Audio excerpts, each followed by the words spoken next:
Assalamualaikum warahmatullahi wabarakatuh. Perkenalkan, kami dari kelompok 4 mata kuliah Teori Komunikasi dari Program Studi Teknologi Pendidikan yang beranggotakan saya sendiri Muhammad Rafi Maulana Gumlar dan rekan-rekan saya. Saya Anissa Listiana. Nama saya Syifa Nabila Akhyar. Nama saya Dimas Arija Aziz. Pada kesempatan kali ini, kami akan memaparkan beberapa teori yang berkaitan dengan teori komunikasi yang terdiri dari teori uses and gratification, teori kognisi, dan teknologi digital. Kemudian teori psikologi komunikasi serta teori organisasi. Dan yang selanjutnya yaitu teori humanis dan teori fungsionalisme. Dan yang terakhir yakni teori budaya dan teori komunikasi antar budaya. Untuk menghemat waktu, mari kita mulai. Teori uses and gratification berasal dari kata uses yang artinya pengguna dan gratification artinya kebutuhan. Jadi, pendekatan uses and gratification ini menggambarkan proses penerimaan informasi dalam penggunaan media oleh individu atau agresi individu. Herbert Blumer dan Elie Hukatz adalah orang yang pertama kali mengenalkan teori ini. Teori ini menekankan bahwa pengguna media memiliki peran aktif dalam memilih dan menggunakan media untuk mencari sumber informasi yang dapat memenuhi kebutuhannya. Artinya, dalam teori uses and gratification mengasumsi bahwa pengguna memiliki pilihan alternatif untuk memuaskan kebutuhannya. Teori ini menekankan pada pendekatan manusiawi yang memiliki otonomi atau wewenang untuk memperlakukan media. Semua teori komunikasi mempunyai kekurangan dan kelebihan masing-masing. Teori uses and gratification memiliki kekurangan karena teori ini terlalu membesar-besarkan peran pengguna media dalam memilih media. Para penemu lain menilai bahwa sebagian besar pengguna media adalah kelompok yang pasif, yang hanya menjalani kebiasaan saja. Di sisi lain, teori ini memiliki kelebihan, karena teori ini mengasumsikan bahwa pengguna media memainkan peran aktif untuk memilih dan menggunakan sebuah media. Kelebihan-kelebihan dari teori ini antara lain yang pertama, memfokuskan perhatian pada individu dalam melihat proses komunikasi massa.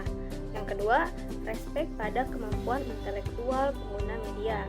Yang ketiga, menyediakan analisis yang mencerahkan bagaimana pengguna berinteraksi dengan isi media.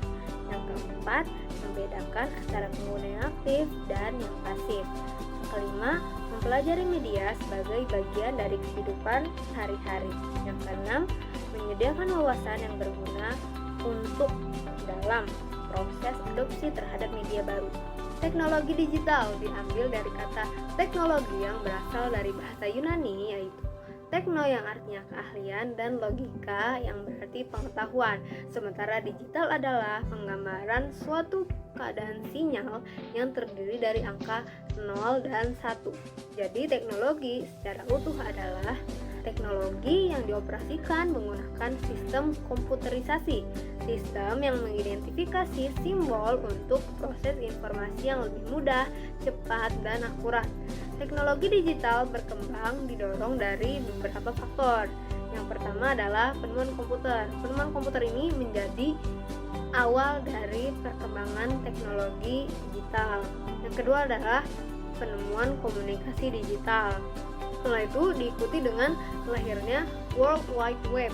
Yang keempat, smart application di komputer yang memudahkan hidup manusia juga menjadi salah satu pendorong berkembangnya teknologi digital. Yang kelima, perkembangan smartphone.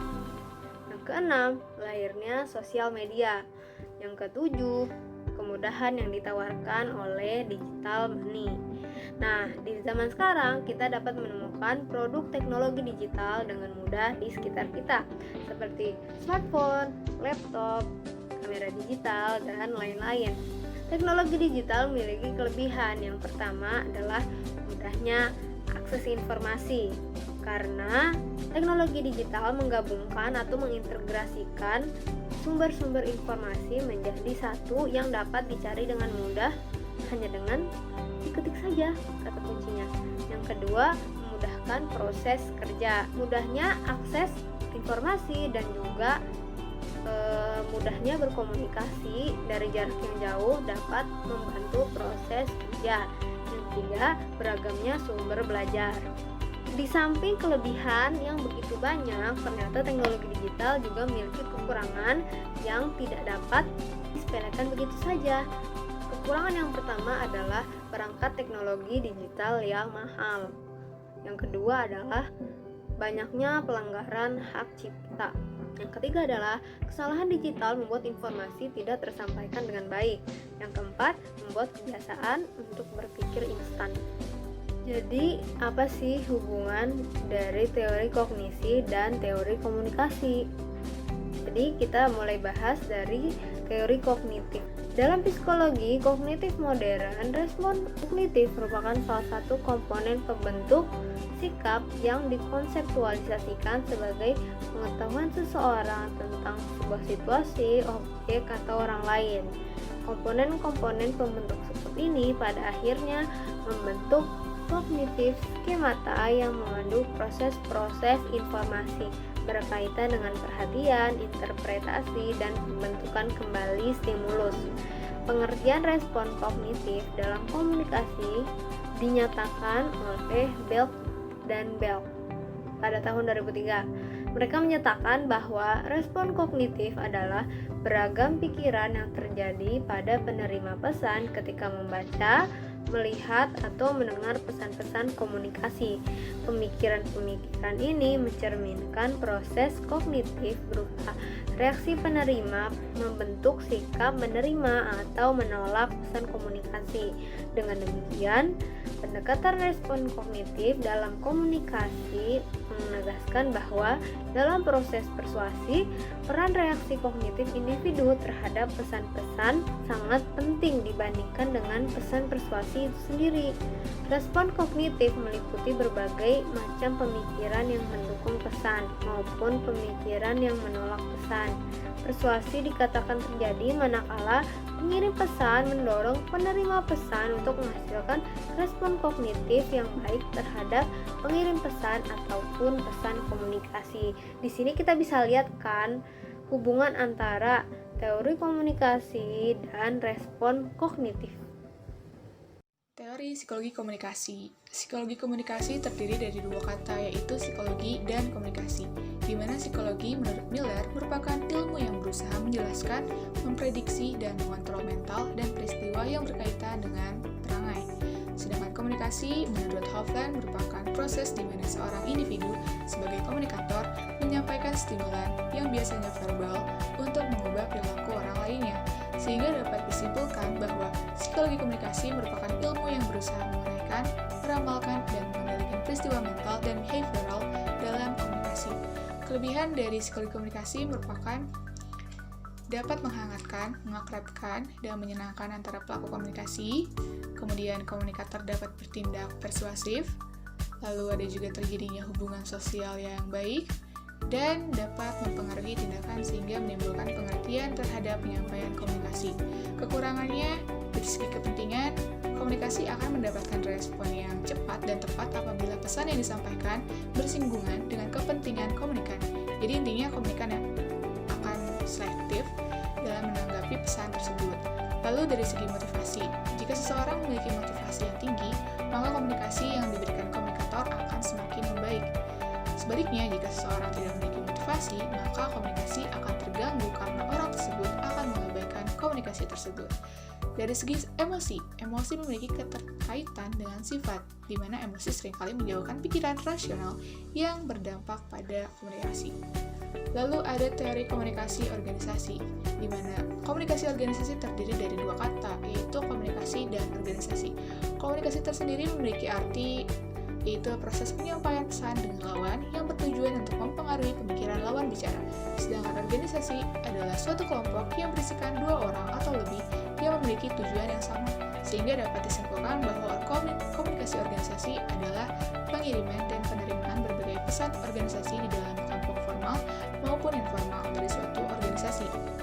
Kelebihan dari komunikasi organisasi yaitu membangun hubungan yang kuat, di mana komunikasinya kan efektif sehingga itu dapat membangun hubungan yang kuat. Lalu ada melahirkan gagasan komunikasi. Kenapa ini terjadi? Karena saluran komunikasi yang terbuka itu dapat melahirkan ide-ide dan inovasi dari sejumlah bidang, sehingga itu dapat dijadikan peluang yang mana dapat membantu perusahaan akan menjadi lebih berkembang. Lalu yang terakhir adalah mewujudkan kerja tim yang kuat. Lalu lihat kekurangannya. Kekurangannya adalah terjadi gangguan pada media komunikasi sehingga akan mengganggu proses komunikasi dan mengurangi tingkat efektivitas komunikasi tersebut. Lalu ada juga adanya ketidakefektifan saat terjadinya proses penyampaian pengertian atau ide. Dan yang terakhir adalah faktor lingkungan, di mana faktor lingkungan juga dapat berpengaruh pada kelancaran terjadinya proses komunikasi, karena bila mana faktor lingkungan yang tidak mendukung, itu akan menjadi hambatan dalam suatu terjadinya proses komunikasi. Sekian, terima kasih. Humanisme berasal dari bahasa Latin yaitu humanis, yang berarti manusia, dan isme berarti paham atau aliran. Humanisme merupakan istilah yang sering digunakan pada kalangan masyarakat Indonesia sebagai suatu kata yang mengungkapkan tentang sesuatu yang berhubungan dengan manusia. Adapun arti humanisme menurut Kamus Besar Bahasa Indonesia, yaitu aliran yang bertujuan untuk menghidupkan rasa perikemanusiaan dan mencita-citakan pergaulan hidup yang lebih baik. Semula, humanisme adalah gerakan yang bertujuan untuk mempromosikan harkat dan martabat manusia. Sebagai pemikiran etis yang menjunjung tinggi manusia, humanisme menekankan harkat, peran, tanggung jawab menurut manusia. Menurut humanisme, manusia mempunyai kedudukan yang istimewa dan berkemampuan lebih dari makhluk lainnya karena mempunyai rohani. Pandangan humanisme membuat manusia sadar kembali tentang harkat dan martabat manusia sebagai makhluk rohani. Etika rohani mendasari manusia untuk bertanggung jawab dalam kehidupan di dunia. Pada kesempatan ini, saya akan memaparkan teori dari Abraham Harold Maslow. Abraham Harold terkenal sebagai aliran psikologi humanistik. Teori belajar humanisme menurut Maslow didasarkan pada asumsi bahwa di dalam diri individu ada dua hal, yaitu suatu usaha yang positif untuk berkembang dan kekuatan untuk melawan atau menolak perkembangan itu. Menurut humanisme, belajar adalah memanusiakan manusia. Manusia di dunia ini mengetahui bagaimana menggapai energi positif yang ada di sekitarnya dan berinteraksi satu sama lain. Manusia mendapatkan kebebasan dari Tuhan, memiliki kesempatan dalam melaksanakan kehidupan secara mandiri untuk mencapai keberhasilan yang mereka inginkan.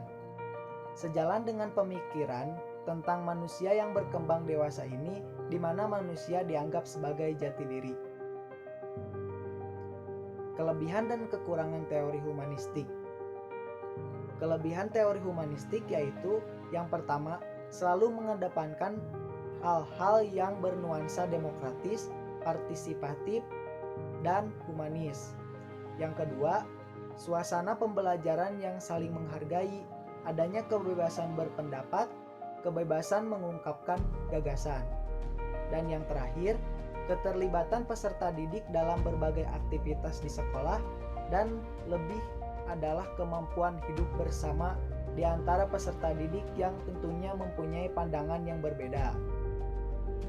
Kekurangan teori humanistik yang pertama, teori humanistik tidak bisa diuji dengan mudah.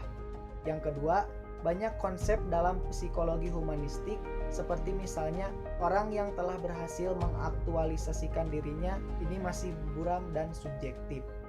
Dan yang terakhir, psikologi humanistik mengalami pembiasan terhadap nilai individualistis. Fungsionalisme adalah sebuah studi tentang operasi mental, mempelajari fungsi-fungsi kesadaran dalam menjembatani antara kebutuhan manusia dan lingkungannya. Fungsionalisme memandang bahwa pikiran, proses mental, persepsi indrawi, dan emosi adalah adaptasi organisme biologis. Fungsionalisme lebih menekankan pada fungsi-fungsi dan bukan hanya fakta-fakta dari fenomena mental, atau berusaha menafsirkan fenomena mental dalam kaitan peranan yang dimainkannya dalam kehidupan. Adapun metode dalam teori fungsionalisme, yang pertama, metode observasi tingkah laku terbagi menjadi dua, yaitu metode fisiologi merupakan metode menguraikan tingkah laku dari sudut pandang anatomi dan ilmu VAL. Jadi, mempelajari perilaku yang kaitannya dengan organ-organ tubuh dan sistem syarafnya. Dan yang kedua yaitu ada metode variasi kondisi. Tidak semua tingkah laku manusia dapat dijelaskan dengan anatomi dan fisiologi, karena manusia mempunyai sudut psikologis. Metode variasi kondisi inilah yang merupakan metode eksperimen dari aliran fungsionalisme. Yang kedua yaitu ada metode introspeksi. Stimulus berasal dari lingkungan secara alamiah, bisa pada banyak bagian sekaligus, sehingga jiwa menunjukkan fungsinya. Metode ini terlalu bersifat subjektif sehingga sulit disistematikan dan sulit dikuantitatifkan. Adapun ciri-ciri teori fungsionalisme yang pertama, menekankan pada fungsi mental dibandingkan dengan elemen-elemen mental. Yang kedua, sangat memandang penting aspek peranan. Yang kedua, sangat memandang penting aspek teralan atau fungsi dari psikologi itu sendiri. Yang ketiga, aktivitas mental tidak dapat dipisahkan dari aktivitas fisik, maka stimulus dan respon adalah suatu kesatuan.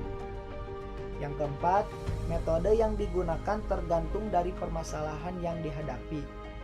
Dan yang terakhir, psikologi sangat berkaitan dengan biologi dan merupakan cabang yang berkembang dari biologi. Selanjutnya, pengaruh teori fungsionalisme dalam kehidupan sosial. Pengaruh teori fungsional dalam kehidupan masyarakat adalah saling mempengaruhi antara satu sama lain. Karena kita ketahui menurut teori ini masyarakat satu dengan yang lain itu terstruktur. Kelebihan teori fungsional. Kelebihan dari metode fungsionalisme adalah guna untuk melakukan penelitian terhadap lembaga-lembaga, struktur sosial yang berada dalam masyarakat. Sedangkan kelemahan dari teori fungsionalisme adalah gagalnya menjelaskan kenapa masyarakat itu berbeda atau justru memiliki kesamaan. Antropolog fungsionalisme menganggap dunia tertib, memberi sedikit perhatian atau bahkan tidak memberi perhatian pada kompetisi dan konflik. Teori ini tidak berhubungan dengan sejarah, mengabaikan proses sejarah.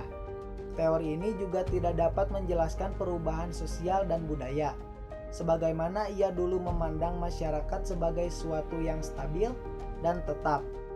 Meskipun memiliki kelemahan, teori fungsionalisme mempengaruhi perjanjian besar penelitian empirik dan antropologi.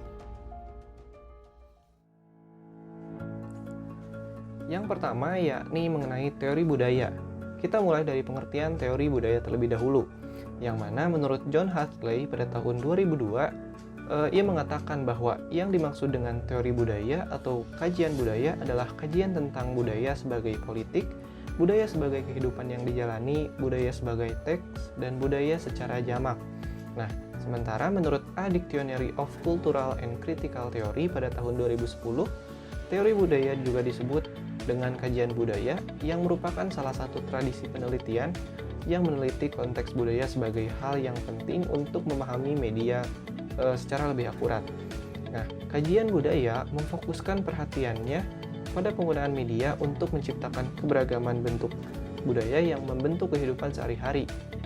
Dari beberapa pengertian yang telah disebutkan, kita dapat menyimpulkan bahwa teori budaya dalam komunikasi mengacu pada kajian budaya, lalu yang menjadi objek teori budaya dalam komunikasi sendiri yakni budaya.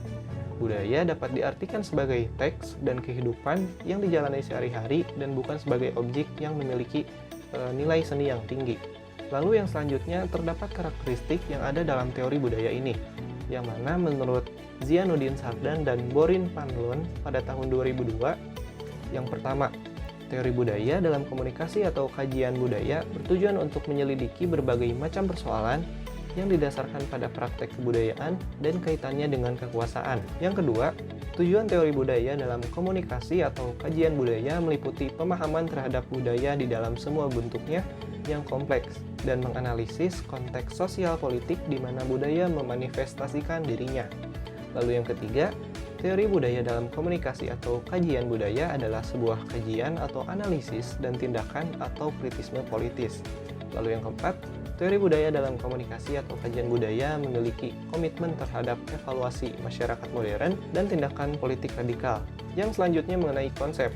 Ada beberapa konsep penting yang terdapat dalam teori budaya atau kajian budaya ini.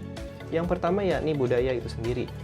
Teori budaya dalam komunikasi atau kajian budaya sejatinya merupakan pengembangan dari kajian komunikasi massa yang mencakup budaya. Yang kedua yakni teks. Budaya dapat dipelajari melalui teks atau praktek yang dilakukan di kehidupan sehari-hari. Dalam teori budaya atau kajian budaya, teks merupakan objek analisis. Lalu konsep yang ketiga yakni adanya makna. Berbagai teks yang kerap kita temui di kehidupan sehari-hari memiliki maknanya masing-masing. Makna diartikan sebagai interpretasi yang dibawa oleh anggota khalayak dari teks. Lalu konsep yang keempat yakni adanya ideologi. Dalam suatu teks, umumnya berisi ideologi tertentu. Ideologi diartikan sebagai seperangkat ide atau kepercayaan, khususnya yang berkaitan dengan subjek-subjek sosial dan politik. Lalu konsep yang kelima yakni adanya hegemoni. Hegemoni berkaitan dengan kekuasaan dan dominasi. Misalnya, mereka yang memiliki saluran komunikasi massa sendiri cenderung melakukan hegemoni budaya kepada khalayak. Yang selanjutnya, terdapat kelebihan dan kekurangan dari teori budaya ini. Dimulai dari kelebihannya, menurut Baran dan Davis di tahun 2012, kelebihan teori yang pertama yakni menitik beratkan pada bagaimana individu membangun atau mengembangkan pemahaman mereka tentang dunia di sekitar mereka. Lalu yang kedua, mempertanyakan peran media, dan yang terakhir yakni menghargai kemampuan anggota khalayak dalam mengkonsumsi isi. Lalu kekurangan dari teori ini yang pertama, terbatasnya penjelasan mengenai kekuasaan pada tingkatan makrokosmik. Lalu yang kedua, terlalu menitik beratkan pada perbandingan antara efek individu dan efek masyarakat. Lalu yang ketiga, kurangnya validasi ilmiah dalam artian lebih mengutamakan pengamatan subjektif. Pembahasan yang selanjutnya yakni komunikasi antar budaya. Komunikasi dan kebudayaan tidak sekedar dua kata, tetapi dua konsep yang memang tidak dapat dipisahkan. Harus dicatat juga bahwa studi komunikasi antar budaya ini dapat diartikan sebagai studi yang menekankan pada efek kebudayaan terhadap komunikasi. Beberapa ahli komunikasi antar budaya, salah satunya menurut Andrea L. Rich dan Dennis M. Ogawa, menyatakan dalam bukunya Intercultural Communication, komunikasi antar budaya adalah komunikasi antar orang-orang yang berbeda kebudayaannya, misalnya antara suku bangsa, etnis, ras, dan kelas sosial. Sementara menurut Samopar dan Porter menyatakan bahwa komunikasi antar budaya terjadi di antara produsen pesan dan penerima pesan yang latar belakang kebudayaannya berbeda. Yang selanjutnya yakni tujuan mempelajari komunikasi antar budaya ini. Yang pertama yakni mengurangi ketidakpastian. Sebetulnya sama dengan tujuan dari berbagai jenis komunikasi lainnya, komunikasi antar budaya juga bertujuan untuk mengurangi ketidakpastian dengan cara mengatasi gap komunikasi yang mungkin saja bisa terjadi. Karena komunikasi ini akan dilakukan oleh orang-orang yang memang berbeda latar belakang kebudayaannya, maka pengurangan ketidakpastian sangat diperlukan agar proses komunikasi ini efektif dan memberikan manfaat. Lalu tujuan yang kedua yakni menciptakan komunikasi yang efektif. Seperti yang kita ketahui bahwa untuk menciptakan proses komunikasi yang efektif diperlukan cara berkomunikasi yang baik serta mengikuti tahapan-tahapan komunikasi yang ada. Lalu yang ketiga yakni mengkondusifkan lingkungan. Terkadang pengaruh lingkungan dapat menjadi pemantik timbulnya perpecahan atau konflik. Perpecahan bisa datang karena perbedaan budaya, perbedaan agama, atau keyakinan, hingga perbedaan suku atau ras. Oleh sebab itu, komunikasi antar budaya juga bertujuan untuk mengkondusifkan lingkungan. Lalu tujuan yang selanjutnya yakni menghilangkan hambatan. Komunikasi antar budaya juga bertujuan untuk menghilangkan berbagai hambatan-hambatan yang mungkin saja terdapat pada suatu wilayah yang di dalamnya terdapat berbagai macam masyarakat yang memang latar belakang kebudayaannya berbeda. Lalu tujuan yang terakhir yakni untuk memperlancar bisnis lintas budaya. Yang selanjutnya yakni unsur-unsur dalam komunikasi antar budaya. Unsur yang pertama yakni adanya komunikator. Komunikator dalam komunikasi antar budaya adalah pihak yang memprakarsai komunikasi Artinya dia yang mengawali pengiriman pesan tertentu kepada pihak lain yang disebut komunikan. Lalu unsur yang kedua yakni komunikan, yang mana ia merupakan pihak yang menerima pesan tertentu. Unsur yang ketiga yakni pesan. Pesan merupakan suatu hal yang ditekankan atau yang dialihkan oleh komunikator kepada komunikan. Setiap pesan sekurang-kurangnya mempunyai dua aspek utama, yakni konten dan treatment atau isi dan perlakuan. Lalu yang keempat yakni media. Media dalam proses komunikasi antar budaya ini merupakan sebuah tempat atau saluran yang dilalui oleh pesan atau simbol yang dikirim melalui media tertulis atau media massa. Unsur yang kelima yakni efek atau umpan balik. Manusia mengkomunikasikan pesan karena dia ingin mengharapkan agar tujuan dan fungsi komunikasi itu dapat tercapai. Yang terakhir yakni gangguan atau noise. Yang selanjutnya yakni fungsi komunikasi antar budaya. Yang pertama, sebagai penanda identitas sosial. Karena setiap individu memiliki identitas sosial yang berbeda-beda, hal ini tergantung kepada seberapa bisa individu tersebut menjalankan perannya di sebuah masyarakat. Fungsi yang kedua yakni integrasi sosial. Dengan adanya komunikasi antar budaya ini, tidak hanya membuat masyarakat mengerti satu sama lain, namun dengan adanya komunikasi antar budaya ini dapat mempersatukan individu satu dengan individu lainnya dalam suatu interaksi. Lalu fungsi yang ketiga yakni dapat menambah pengetahuan. Komunikasi antar budaya ini banyak memberikan pengetahuan-pengetahuan baru kepada individu yang belum memiliki wawasan terhadap suatu kebudayaan tertentu. Sekian dari kelompok kami, mohon maaf apabila terdapat kesalahan. Wassalamualaikum warahmatullahi wabarakatuh.